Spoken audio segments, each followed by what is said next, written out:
listening to the Love Unplugged podcast, episode 55. Today on Self Saturdays, I am reflecting back through my life and looking at all the ways that I have conquered my fears, because right now I'm about to conquer another and I need a little reminder that I'm actually capable of doing anything I set my mind to. I hope this gives you the inspiration to conquer your own fears as well, whatever they may be. So grab yourself a cup of organic tea, get comfy, and let's get to it. You are listening to Love Unplugged, a podcast focused on love in all its forms. I'm your host, Jessica Frigon, hopeful romantic and founder of Project Love. I found that too often love is set aside or taken for granted, and we tend to forget how to care for ourselves and our important relationships in the day-to-day chaos. So let's slow down, tune in, and begin our journey of rediscovering love. From honest heart-to-heart conversations with real couples and knowledgeable guests to deep dive reviews of new products and services that will help you feel beautiful inside and out. If you're looking for relatable advice or wanting to be inspired by real-life love stories, you've come to the right place. Without further ado, let's get to it.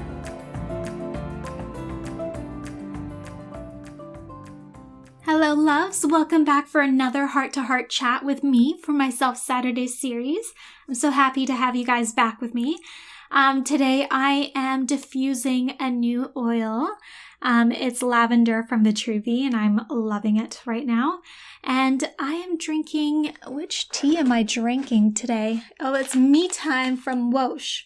So I definitely love Whoosh. I love Me Time. It's so calming. I drink it most days, I'm not going to lie. So in the last week, I have been working through a new fear that I have, and I've been needing to do a little reminder that I'm actually capable so that I have the courage to rise above it. So I've decided to take you along with me on my reflection in hopes that my story gives you a little hope and courage in whatever you are being challenged with today. So right now I'm focused on moving my business forward, with all this new free time, and, I've taken a good month off and kind of slacked a little bit just to enjoy a lot of me time, which I haven't had in many years. But now I'm trying to kick things off with my business, and I'm trying to put a lot more focus into the blog and the podcast. And one of the things that I'm trying to focus on, apart from launching a number of other things, is pitching myself and guest appearing on other people's podcasts. This is definitely a little bit nerve-wracking for me as I'm not good at sales, and I definitely think pitching is somewhat part of sales. You are selling yourself in a way, and as you guys know, I'm not great at talking about myself in the first place, so pitching myself to somebody else so that they want me on their podcast is tough, I'm not gonna lie. And as much as I don't mind getting no's from my own guests, I never take it personally anymore because I know that it could just be a number of reasons. Maybe they just don't have the time in their schedule to be a guest on my show, which is totally fine. I totally appreciate that. Maybe it's just not a right fit right now. There's so many reasons that have nothing to do with me on a personal level, but I feel like getting a no after pitching myself, like me personally, to a podcast may be a little bit of a different story.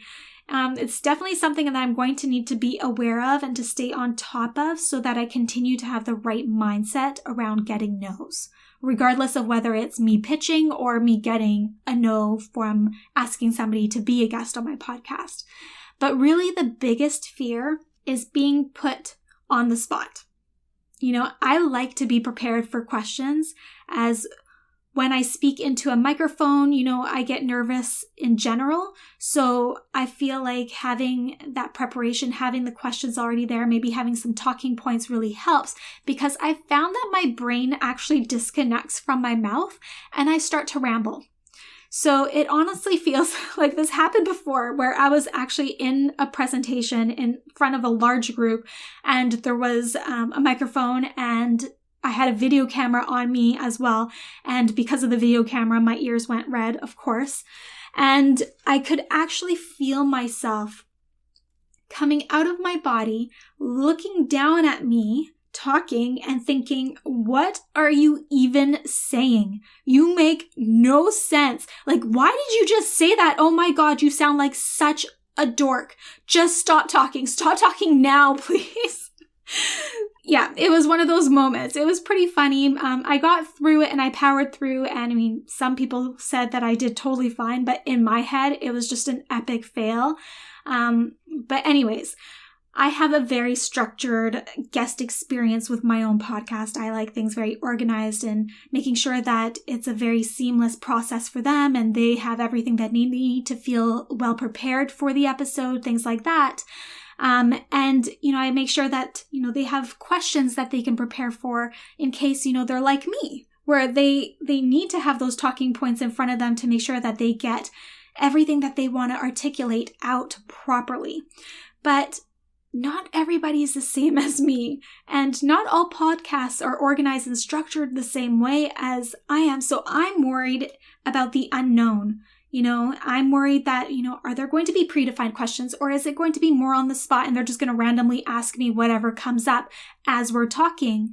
Will they be disappointed in what I share? Maybe, I'm going to have one of those like deer in the headlights moments and my brain is going to disconnect from my mouth and I'm just going to have I'm going to make no sense when I'm talking and they're going to be like, what are you even talking about? That doesn't make any sense. Like, why are you even here?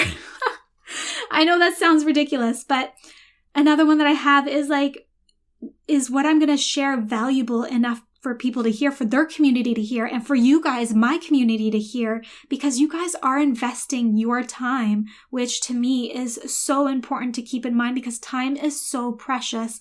And I truly respect that and want to make sure that whenever you guys are investing that time, you are getting the most out of it.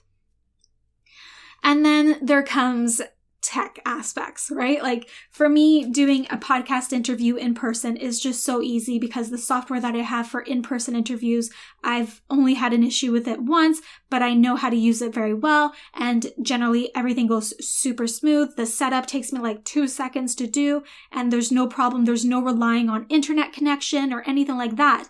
But when you're doing podcast interviews, over the web. So like either I've used Zoom a couple times, but generally I use Zencastr. You're very much dependent on the internet connection. You're also very much dependent on your guest's internet connection because if their connection isn't great, then it may cause issues on their side of the audio because Zencastr records 2 separate tracks for each individual that's on the recording. So there's just so much to take into account. And, I have had a couple issues with the tech aspects in the past. And that's the biggest fear for me is when something goes wrong, what do you do? So for me, if something goes wrong with the tech aspects on somebody else's podcast, what am I going to do? Is that going to kind of take me off my game? Like, am I going to get all stressed out? How am I going to react? Is my mic going to fail? There's just so many thoughts there. But, this is a really big goal that I do need to achieve. It's a huge fear that I need to conquer, and I need to look back over all these other fears that I've had that I have actually gotten through. I've conquered them so that 1, I can realize that I can actually do this. It's doable. 2, I know that what has helped me in the past to get through those other fears that I've conquered. And then 3, to remember how good it feels following conquering that fear, because that's the best feeling when you feel so incredibly proud of yourself that even though you may have not nailed it, but you did it and you feel capable more than you actually thought you were. That's such a good feeling. And that propels you to keep doing it and to keep pushing through those fears. And I think that getting in or staying outside of your comfort zone and pushing yourself through those fears is so important in life. Otherwise, you just kind of stay stagnant, and I definitely don't want to do that myself. So I'm going to walk you through some of my biggest fears that I can think off the top of my head and what those were like for me and kind of what I did and what not. The very first one was wedding planning. When I first became a wedding planner, I got certified, and then the first wedding that I did was basically for a friend. So, I was fortunate in that aspect where I knew the person very well. So there was a little bit of leeway there, but I took on more than I could chew. As a gift to that friend, I did everything. I did the decor setup. I did everything that day for that person. I was running around like a chicken with my head cut off. You know, all the unloading, the whole setting up, the takedown, like everything myself. I had one assistant, and that wasn't even like the whole day. You know, it was insane, right? And there were things that went wrong. You know, I'm not going to lie. You know, the ceremony, that was pretty tragic. She had gotten this paper fabric aisle runner, but unfortunately the church that we were at, the aisle was curved. So we had to figure out how to properly tape it down so that it still worked on a curve, because the aisle runner was straight. And that was really stressful because we had like minimal time to get everything set up. And yeah, so anyways, I'll tell you after what happened to the aisle runner as she was walking down the aisle. That was pretty pathetic. But then she had gotten these things for the pews to attach the flower arrangements that she had, but they weren't the right ones for those pews, and there's no way of like attaching it. So I had to like duct tape the crap out of these arrangements to get them to stick to the ends of each of the pews.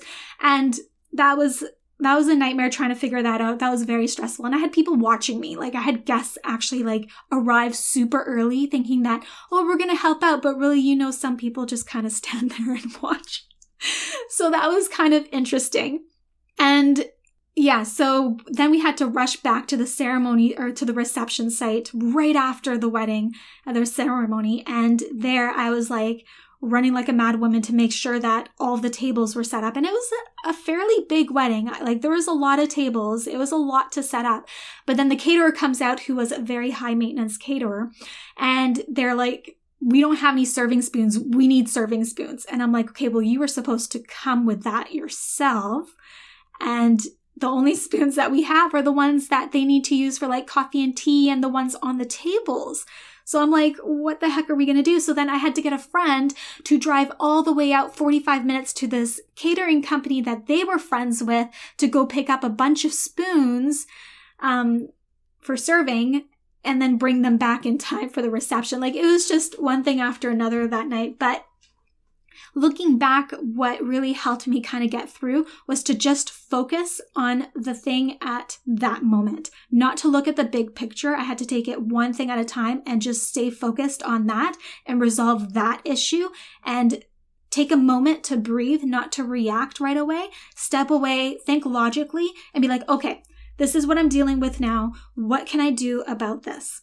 That really helped me there. I took also some time during the dinner and stuff when I could step away, and I knew some people at the wedding, so just having them there to kind of give me that encouragement that I needed. Like everything was going really well from a guest perspective. You know, the wedding was really seamless. You know, things were flowing well. Everything was beautiful. Like just having that encouragement really helped me realize that, okay, even though there are some bumps here and there that were happening that were out of my control, overall the wedding was going well.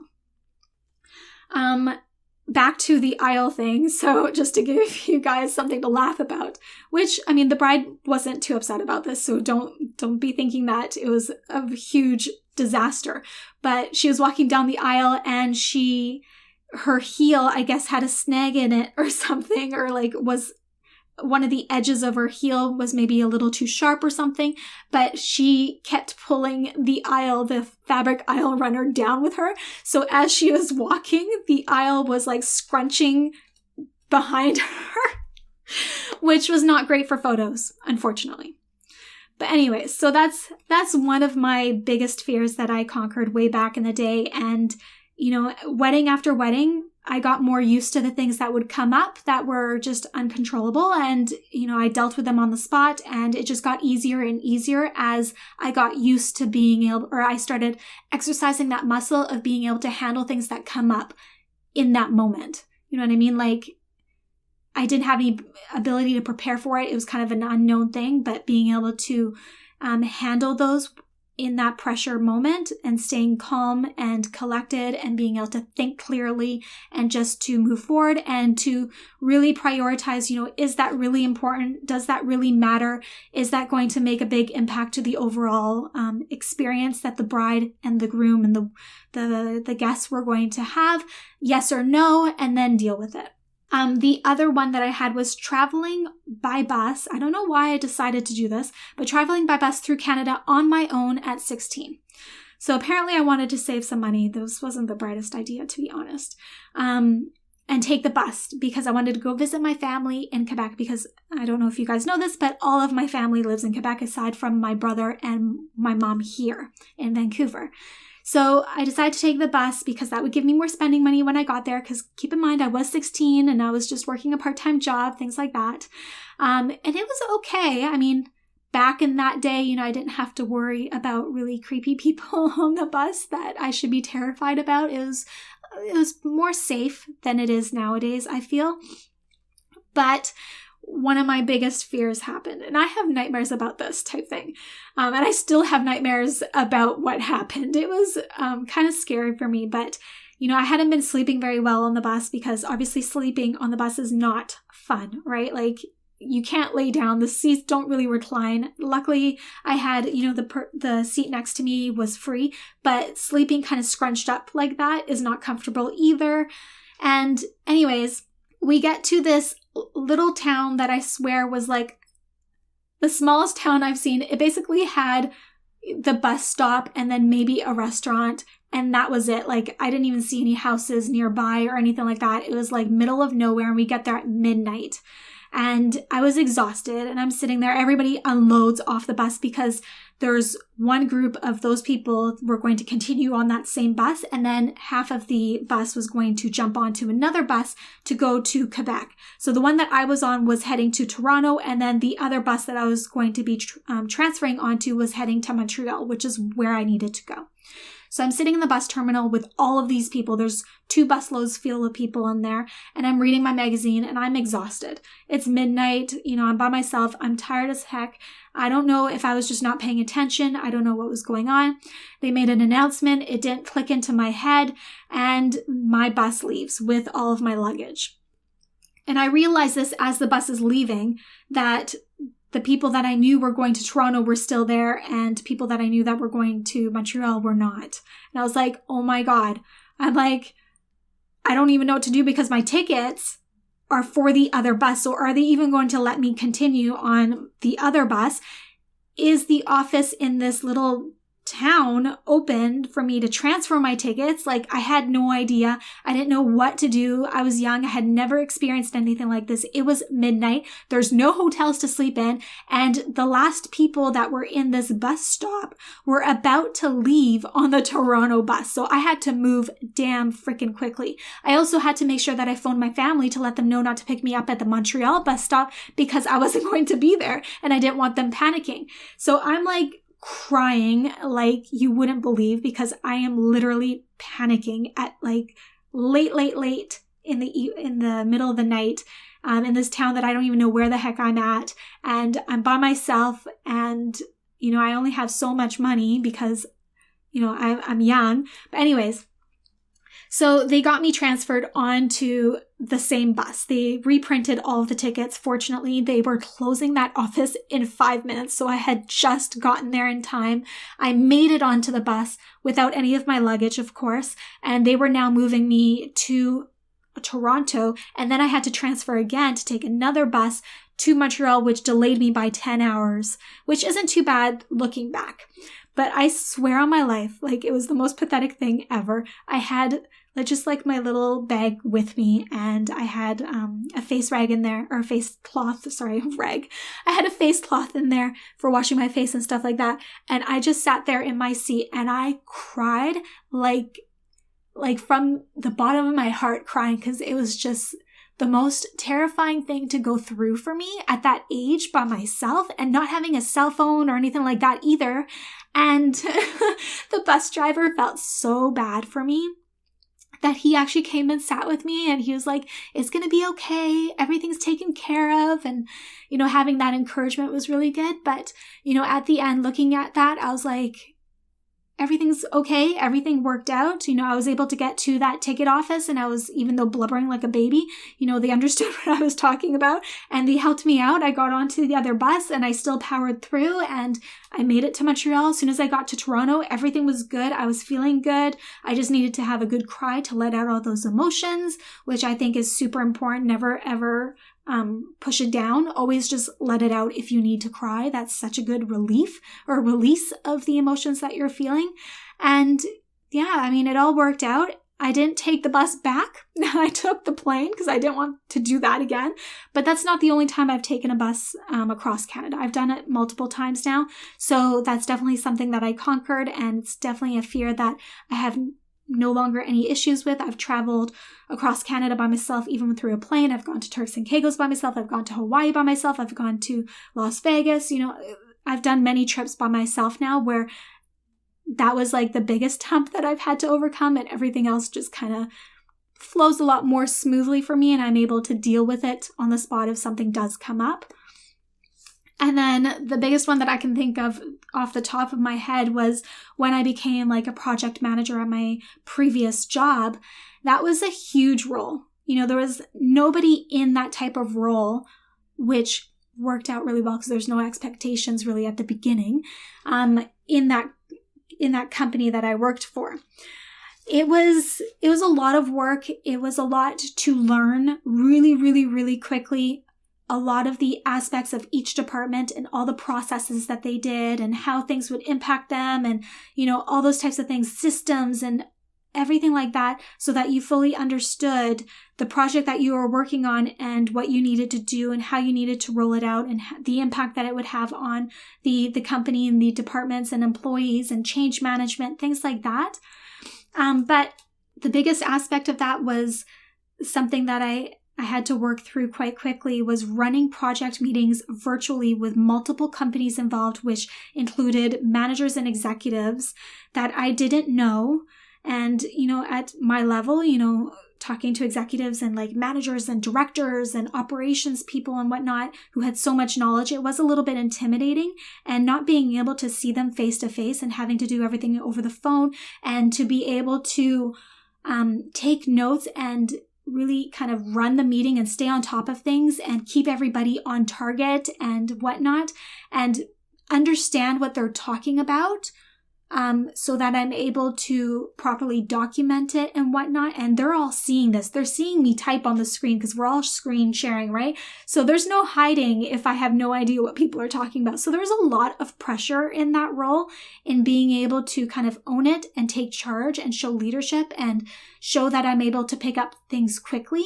And, the first few of them were a little bumpy, like I had to learn quite quickly, but I feel like I just kind of jumped in there and I tried not to think about it.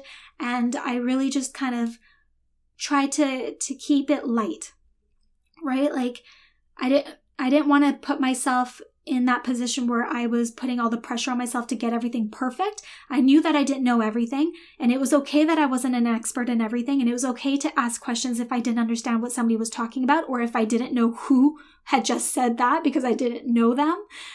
There was a lot of things in that role that really challenged me and really pushed me outside of my comfort zone. But it was such a good lesson, and it really exercised my ability and my muscle to be able to lead those types of meetings and be comfortable showing leadership amongst a group of managers, directors, and executives, and be able to run the meeting effectively and in a way where we actually stayed on target and were able to accomplish the goals for that meeting. That was a lot. Leading training sessions with large departments was something that I had to overcome as well. As you guys know, I don't like speaking very much. But, having to roll out these big projects that I was involved in and, lead the training sessions with all of the departments that were impacted. Some of these departments had like 30 people in the room. And then I had another team that was in another office on the phone listening in and watching the screen as well. So I had to keep a lot of things in mind in those presentations. And it was something that I gradually got better and better and better at as I did them more often. But it was such a big fear of mine because there's just so many moving parts, right? Like I had to make it interactive. I had to make sure that people were just not zoning out. I had to make sure that I had all of my knowledge, completely set. Like I had to fully understand what I was training on because, if I didn't know what I was talking about, why would they listen to me in the first place, right? And then I had to also make sure that the team on the phone was able to keep up and were able to stay engaged and they were able to ask questions and be part of the discussion as well. Like there's a big difference between training a group in person versus training a group virtually. So when you're doing both together at the same time, you have to keep everything kind of in mind so that everyone's getting the most out of those training sessions as possible. And keeping it fun as well, because in training sessions, people zone out. I'm not going to lie. They're not always fun. Some of the times it's kind of dry and you really just don't care. I totally get it. So trying to keep them interactive, trying to keep it fun, trying to keep it light, trying to, have some people laugh a little bit as well, putting in some jokes or, maybe I'll mess up and laugh at myself so that everybody kind of joins in and laughs at me too. Things like that. That was a huge fear of mine that I had to overcome, just being in front of such a large group. But the more and the more that I did it and the less I thought about it and just powered through, I got more comfortable in front of groups and doing those presentations. So I'll get into at the end kind of what helped me get through those things and to rise above those fears. But those are some of the ones that I did have fears about. And then the other one was presenting a training session, and this is within the same company. I was selected to do a training session to a group of partners that were outside advisors that had way more knowledge than I did on benefits and things like that. And at the time when I had jumped into doing this presentation, they were trying to make it more fun and interactive, and they are trying to add some elements to the presentations to keep the group engaged. So my very first one, I ended up wearing a pig face. Okay. This is so pathetic. I can't believe I did this. But it was like an actual headband with like pig ears, and then down the middle of my face, there was this band with like this pig snout. And when you hit the pig face or the snout, it would literally go like a pig sound, like, right? It was pretty sad, but the whole theme around the topic that I was presenting on was basically like piggy banks and stuff like that. So I took the theme and I just ran with it, right? But that was embarrassing as hell. And I had to do this on multiple presentations. Eventually I took the pig face off because I was just like, I'm done with this. But doing that, presenting with a pig face on to keep things fun, and then having a video camera on myself and, having to take questions at the end of my presentation where I had no idea what they were going to ask me. And some of the times I didn't even know the answer, I had to tell them, sorry, I don't know the answer to that, but I will write it down and I will get back to you after the presentation, things like that. That was terrifying for me. And it took me a long time to get over that one just because there was just so much unknown and so much uncomfortableness because the group changed every time I did the presentation. So there was a lot with that one, and I definitely think that I got better towards the end, but it was still a big fear that I had to get through. So those are the fears that I can think of off the top of my head that I have overcome. I pushed through it. I was able to do it. Those are big ones for me that I can think of. So if I can do those, I know that I can do anything else I set my mind to. I just have to set my mind to it. And it has to be something that I really want to accomplish, because if it's not important to me, if it's not something that I feel it has a lot of value in it, and I know it's good for me and I know it's good for my business and it's going to move it forward or whatnot, I'm not going to do it. So it has to have a high level of value and importance for me to actually go through with it. But what helped me actually overcome those fears in the past were a few things. So what I realized is the more I overthink something, the less I'm going to do it. So what I realized is, as soon as I know that I have a fear about something, I have to just do it. I can't think about it. I have to kind of numb my brain and not allow myself to put any thought into that fear until the moment where I'm about to jump in, right? Like, say I have a presentation on Friday. I'm going to prepare my talking points. I'm going to prepare the presentation, stuff like that. But I'm not going to think about that moment where I have to walk up in front of that group of people and start talking. And I'm not going to visualize all those people's faces staring at me. I'm not going to do any of that. I'm not going to think about the actual act of what I need to do.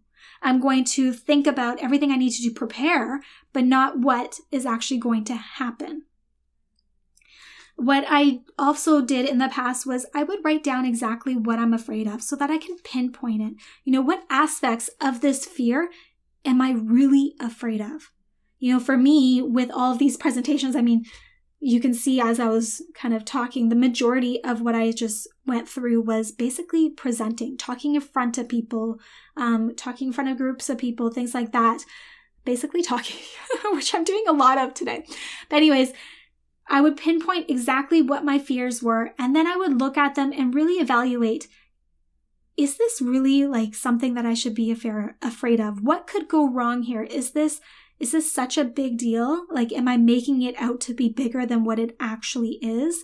Like, when I looked back, for example, when I was doing the presentation sessions, the training presentations with the large departments, I looked at it and I was like, okay, I'm fearful of getting in front of this huge group of people.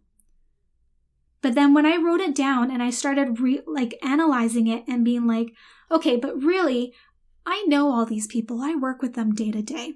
A lot of them are my friends. They're work colleagues. They're people I'm close with. A lot of them have been here for many years with me. I know what they know. I know what they don't know. They know what I know. They know what I don't know.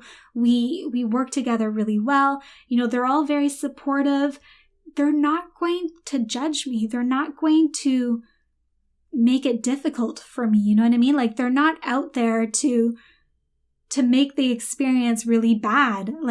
So I needed to really analyze that. And once I took the pressure off of it and I was like, okay, well, I'm just getting in front of a group of people that I know, people that I'm friends with, people that I'm already comfortable with. It's not a big deal. Yes, it's a large group, like 30 to 50 people, whatever. But that's okay. And if I mess up, they've seen me mess up when I'm not presenting, and it's fine. So if I do mess up in my presentation, that's fine too. Right? It's totally okay. So once I kind of started analyzing exactly what my fears were and if they were truly valid fears and really looking at the situation, it made it a lot easier for me to get through that fear. The other thing is practice. I can't say this enough. So when I do my presentations, never just kind of run through it without knowing what you're going to be doing, because that will fluster you if you start to get off track or you mess up. So I've always practiced my presentations to the point where I am not looking at the screen very often. Maybe I'm not going word for word for whatever's on the screen. I'm able to articulate it in my own words. I'm able to talk about it naturally from my own knowledge, but the talking points are on the screen. That was always super important to me, is to know the information, to know what I need to talk about, to understand it fully so that I can just free flow when needed and not rely on the talking points to the screen. That was something that was super important to me, and that helped me because I knew the topics. I knew what I was talking about. I was so comfortable with what I was needing to train on that I didn't need to rely on anything else but just me, because I just knew it. So something like practicing really helps. If you know it really, really well, that takes the pressure off and that eliminates a little bit of that fear of messing up or whatnot. And that was what I was fearful of. The other thing was I always thought of people that love and support me throughout whatever I was doing. So I'm going back to, again, my last role and the wedding planning. I always thought of the people that, were the very good encouragers and supporters and promoters of me and that had my back. And that always kind of helped me just kind of keep pushing through because I knew that they were in my corner. So like with wedding planning, I would go and visit the table that I knew that the people that were like family to me were at. And, that gave me encouragement, knowing that they were there in the room should anything happen. That was a lot of relief for me. When I was doing presentations in my old role, knowing that even though someone that I knew that was kind of that anchor for me maybe wasn't in the room, they were in the building. Or, I knew that if I needed to call my mom after, she would be there to kind of talk me through whatever I was experiencing following the presentation. Just kind of having that list of people being like, okay, yeah, they're all behind me right now. They're all supporting me. They're all there for me. That kind of helped me through it a little bit. Another one is knowing that I am not perfect. I mess up all the time. I mean, I've messed up on this this is not a presentation. On this podcast, I've fumbled just like I did right now. And no one expects me to be perfect. That's not doable. People are not perfect. People make mistakes, and that is okay. I mean, I don't expect anybody else to be perfect, so I shouldn't put that expectation on myself. And if I mess up, that's okay. I think that if you mess up, really all that matters is how you handle it afterwards. It's not about the mess up, it's just the way that you move forward after that truly matters. And if you fumble, that's fine. Just keep going. That's totally okay. The other thing that really helped me was doing it over and over and over and over again. So conquering your fear, I don't feel like you can truly conquer it just doing it once and being like, okay, I'm done. It's time to move on. I think you need to do it multiple times. You need to just keep hammering that nail. With the wedding planning, I kept doing more weddings. And it got easier and easier and easier. And then it felt very natural and nothing kind of stressed me out afterwards. There was bumps in the roads here and there, but I had seen a lot. So I was comfortable with whatever would come my way. With presenting, it was okay. I messed up. That's fine. I knew that it had happened before and it was fine before. So if I do it again, it's going to be fine again. I got more and more comfortable being in front of large groups of people, which started to feel way more natural. And I had zero problems getting in front of these groups anymore. Doing more presentations in front of that partner group got easier and easier, even though, yes, I mean, it was still something I still struggled with a little bit, just the unknown aspects of it because the group changed every time. But it got easier and easier, and I got more comfortable with the topic, and I could just like free flow it and whatnot. I'm leading those meetings with all these huge companies.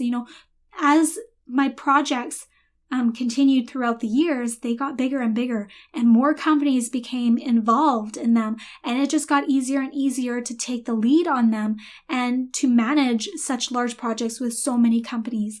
It just takes practice. You got to keep doing over and over and over again, and you'll just naturally just get more comfortable with whatever you're fearful of. So you never want to just stop after the one time and just kind of let it go. You just need to keep pushing it, and eventually it won't be a fear anymore. Just like this podcast, the first one, I'm telling you, I hated it. I hate the sound of my voice. So editing it was not fun afterwards. I hated talking into the microphone. I hated, just coming up with questions and, having a conversation flow.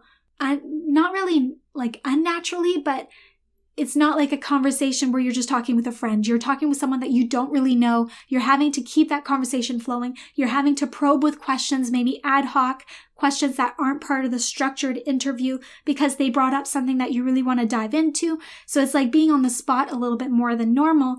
But the more and the more that I did it, the more comfortable that, speaking in front of a microphone nowadays is a lot easier for me. I feel more comfortable with it nowadays. But before, it was like really, really hard. I mean, my ears don't go as red, which is great. But I just feel like the more you do it, the easier it gets, and then it no longer is a fear. So definitely push yourself. Another thing that I kind of did with meetings or presenting is always bring water with you, because if you get stumbled or you need a second to reframe yourself, you can do it naturally just by stepping away and drinking a couple gulps of water. You have that time to kind of just reset mentally while you're drinking, and it just looks natural. It doesn't look like you need to, tell everybody to just stop, just wait a minute. I just need to reset, right? So anyways, that really worked for me. I could probably use a glass of water right now because I'm talking so much and I'm talking so fast. I'm getting a little bit raspy, but that's okay. The next thing that I kind of learned is to keep things light and to laugh. It takes the edge off completely if you laugh at yourself when things go wrong. If the situation just goes sour, like something really just epically fails, if technology fails you, or if you rambled and you made no sense, or if you stuttered, or if you had no idea what you were talking about and you just need to start again, just laugh at yourself. I think we take ourselves way too seriously. I think we take things way too seriously. We put way too much pressure on stuff. And I think laughing it off just takes the pressure off. It changes the energy in the room. It makes it light. People feel more comfortable. It's just a better experience that way. And the last one that I love is I always reward myself.